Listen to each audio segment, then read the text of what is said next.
Greetings and welcome to In-Depth. I'm Dike Rostant. We are outside the 16 days of activism, but we continue to look at the fallout of not being able to articulate sentiments without resorting to violence, physical or otherwise.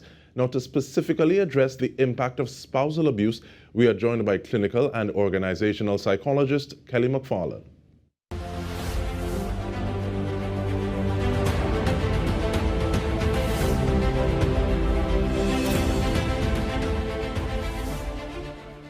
Welcome, ma'am. We are getting closer to Christmas. How do seasons like this impact factors leading to spousal abuse, and why?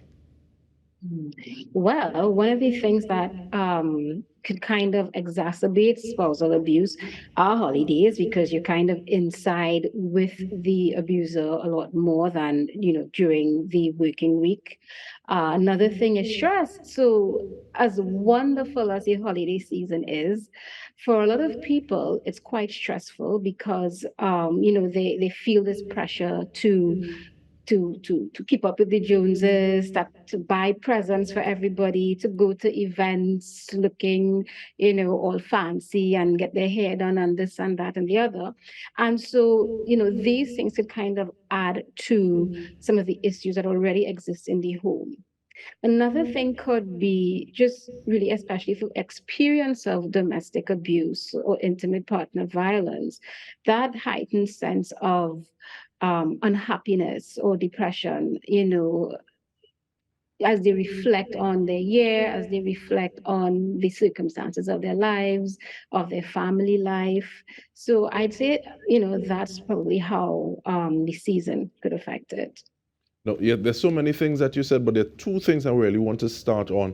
One, in terms of trying to keep up with the Joneses and the stresses of trying to do so. It actually reminds me of a song from Lancelot Lane where he was saying that his partner left him because he couldn't afford for Christmas. And it's just the other day, well, it's been so long since he made her 5 days. So you feel just now you're going to make her 5 years.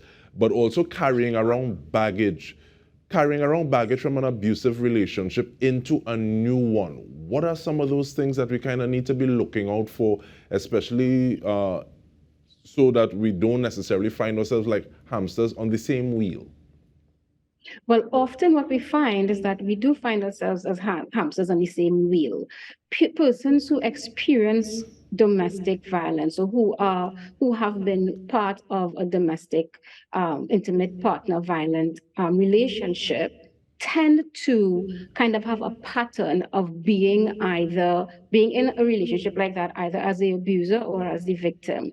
That's not to say that all persons who have the experience of being in an abusive relationship do, but research will show that the majority do. And that's because these patterns, or the factors that lead to one ending up in a violent relationship, tend to start from childhood.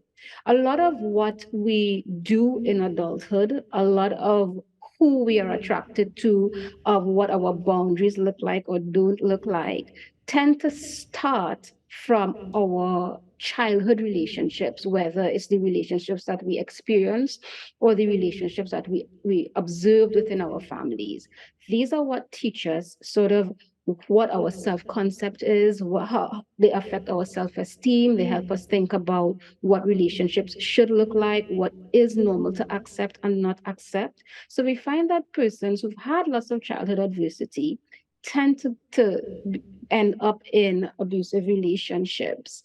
And so it doesn't necessarily just stop with the first one, unfortunately. It takes, some work to get out of that pattern, take some realizing, some insight, first of all, to get out of that pattern. And so unfortunately, the hamster and the wheel thing is not something that doesn't happen. So to the parent or guardian listening to this conversation, looking at this conversation right now, what are some of the things that you'd want to tell them in terms of the way that they would have dialogue with the persons in their care? Because I heard from somewhere, I don't know how true it is, that many times when we're talking to ourselves, we're giving ourselves a stern self-talk. We hear something that is kind of akin to our parents' voice. So to the parent, the guardian listening now, what would you want to tell them so that may help mitigate some spousal abuse in the future? Everything that your child experiences in the home as you were raising them, they carry it into their adulthood. You are constantly teaching your children what they can expect from the world, what they can give to the world. You're constantly impacting on their self esteem, their self concept, their habits, their behaviors, and their boundaries. And so, as you live your own life, stop and think, what am I teaching my child here in every moment that I'm teaching them something? And if you notice that there's something you don't want them to take into their own life, then you'll have to take the responsibility of getting your own sort of help, or stopping it in your own life first in order to make that impact in their lives. Parenting is a very, very huge responsibility. It really is, and I always try to impress upon parents that everything you do, I tell people anything in our childhood, we either become it or we marry it, right? So everything that you do, everything that you expose children to as part of your norm, they take that on as part of their norm as well. And they'd either take it on as part of their norm in terms of they do it or they accept it. So it's just some food for thought. And that, when you were speaking there, the word that I was having and kind of marinating with is normalization. So how is it we kind of get this into the psyche? Okay, well, that's part of the everyday existence, and we can look for that outside. If we don't see that outside, well, possibly this is not the individual for me. And that is something that I want to get on to in terms of like start back when we resume this conversation. We are speaking with Kelly McFarlane. We take a short break looking at the impact of a spousal abuse, well, the psychological impact. Stay with us. We'll return with more.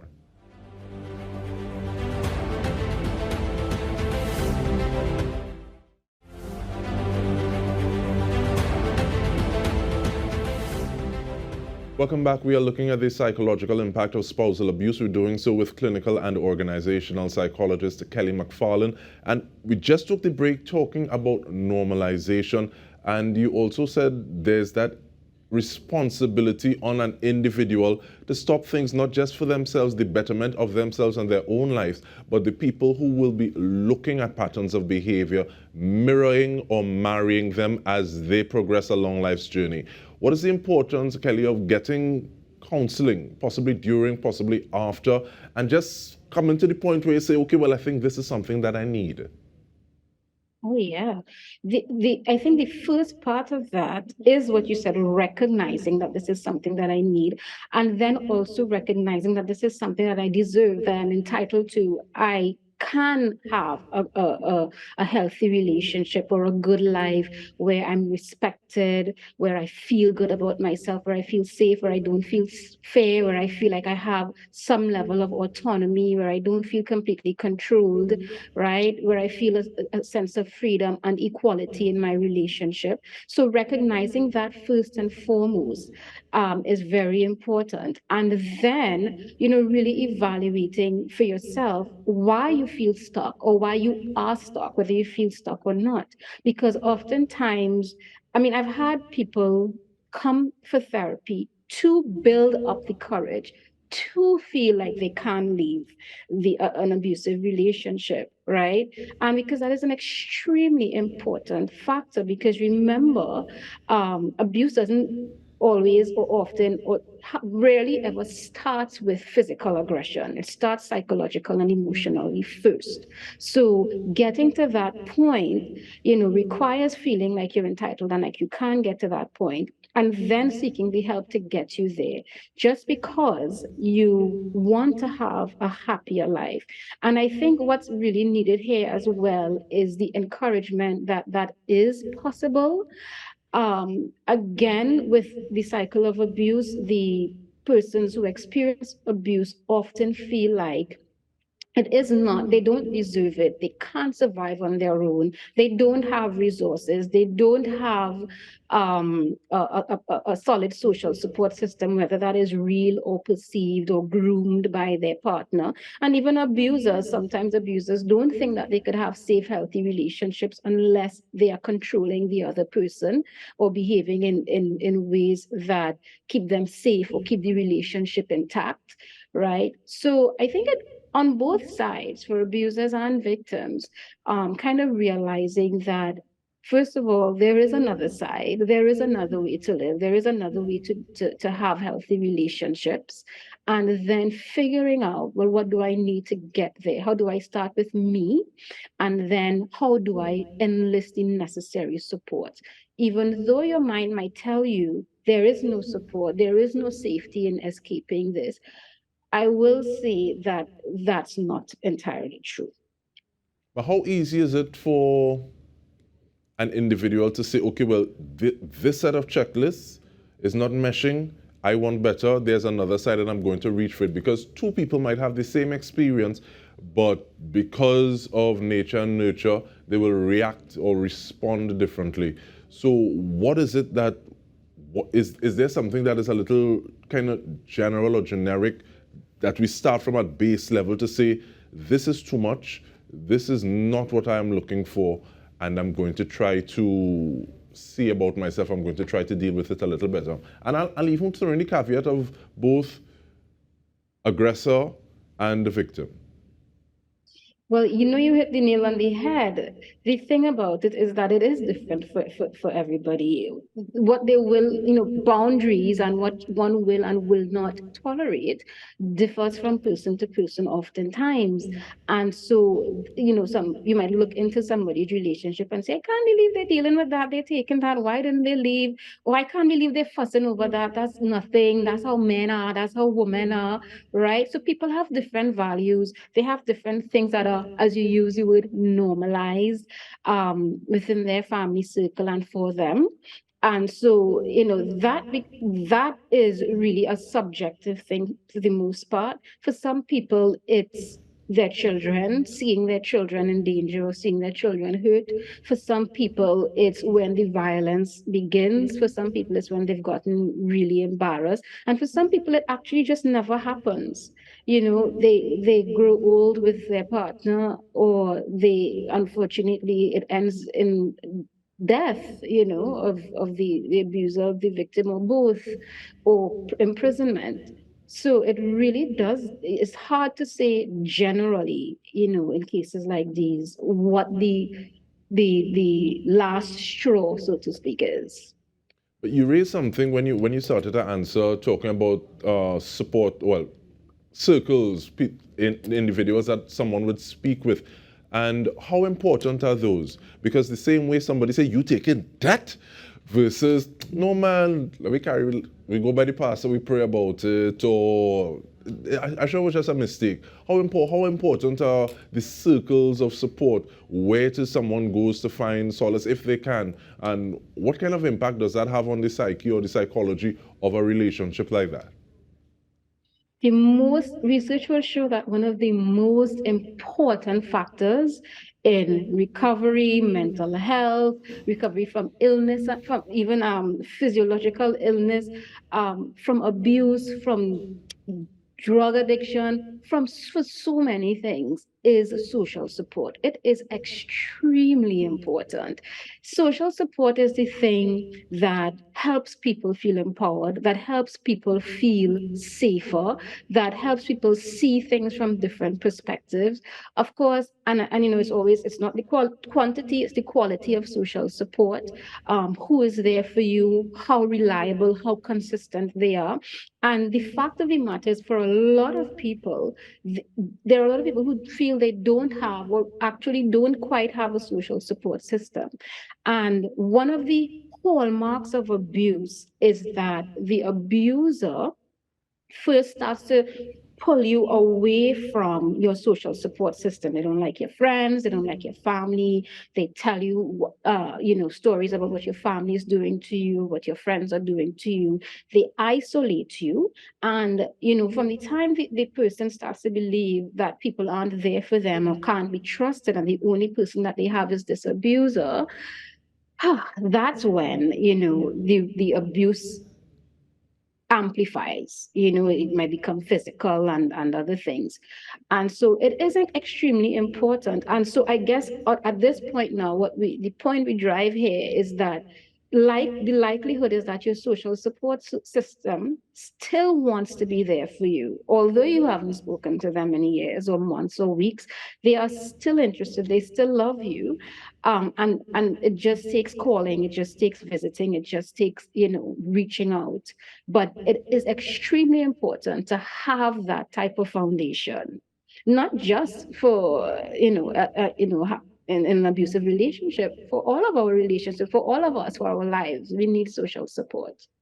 And outside of that social support, is one thing to say, okay, well, I can reach outside for the wherewithal to continue to do better, to feel a little better about myself. That inside work, sometimes when people lie down, they turn off the light and all is there is just them, themselves, their thoughts, and God possibly. What are some of those things that individuals can use to build themselves?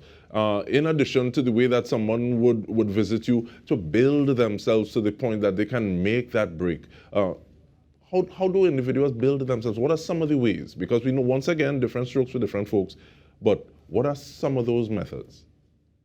So, number one, I'd say, educate yourself, get knowledge. We are in a very technological era right now. Even if you don't leave the house, there is information online. YouTube has a wealth of information. And I know that, not all the information is good or solid information, but there's some good stuff. And we're grasping here at straws for an individual who mightn't feel like they can't go do the ideal thing, get therapy, talk to friends, walk out, pack their bags, and go and never come back.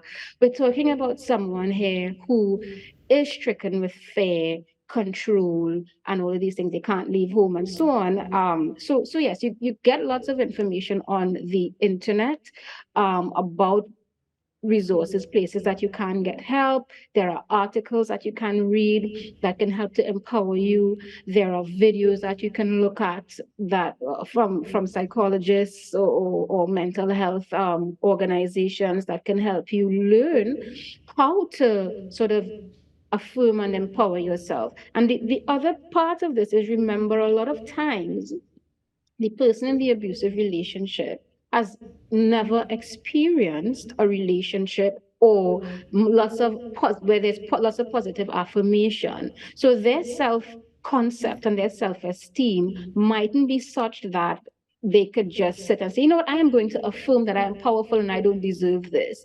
That may not be a thought for them. It might not be something that feels real or that they'll even think about. And so something has to get it started. It's not something a lot of people could just pick up and just say it, and it feels true and it is true, and they live that type of life, right? And it empowers them. That's a beautiful, in a perfect world, strike a magic wand. I said some affirmations and I'm a new person. I don't need this abuse. That isn't usually likely to happen. So because there's so much more. But if we say in worst case scenario, you can't get to good help to get to that place, there is information online that you can access. Start reading. Don't go into it for any specific reason saying I'm reading this to feel empowered, if you don't believe it, but just read it, just see what other people have been through, check the blogs, and let that kind of be something that helps you figure out what the next chapter of your life should be. And speaking of the next chapter of our life, in a perfect world, we'd have more time to continue the conversation, but we don't, unfortunately. And I want to thank you very much, Kelly McFarlane, Clinical and Organisational Psychologist, looking at the psychological impact of spousal abuse. And many times you tell people what you should wear, what you shouldn't wear, where you should go, who you should go with. But at the same time, I also want to put out the call, the appeal, and just, big man thing, do the right thing, treat yourself, treat others with love. And on behalf of the entire TTG News team, I'm Dike Rostant. This has been In Depth with me. Thank you so much for joining us.